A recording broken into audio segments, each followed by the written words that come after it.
8 millions d'électeurs étaient attendus dans les centres et bureaux de vote au Tchad et dans les chancelleries du monde. Les Tchadiens ont été nombreux devant les urnes pour accomplir le choix du futur président de leur pays.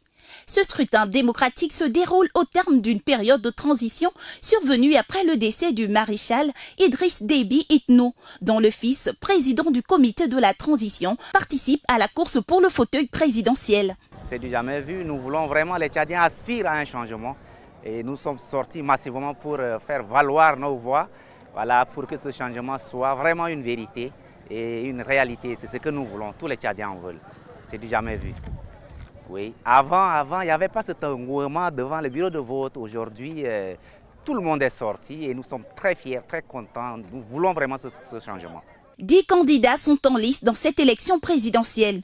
Une seule femme est dans la compétition qui met en évidence deux challengers, le président de la transition, Mahamat Idriss Déby, et son premier ministre, Success Masra. Ce dernier exhorte les populations à la plus grande vigilance tout au long du scrutin. Une inquiétude qui ne trouble pas la sérénité du tenant du pouvoir. Tous ceux qui vont être dans les bureaux de vote, et ça a été confirmé y compris par le président de l'institution chargée, c'est qu'ils ont le droit, à la fin du dépouillement, les délégués qui sont dans les bureaux, etc., ils ont le droit de filmer le procès-verbal. Et moi, en tant que chef du gouvernement aussi, j'ai le droit d'avoir la copie de chaque procès-verbal. Les Tchadiens souhaitent que la transparence puisse prévaloir tout au long du scrutin, jusqu'à la fin des opérations de dépouillement.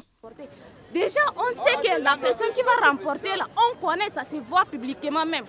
Et après, maintenant, ils vont dire, ah, la personne là n'a pas gagné. Ils vont maintenant donner à une autre personne qui ne sait même pas gérer le pays.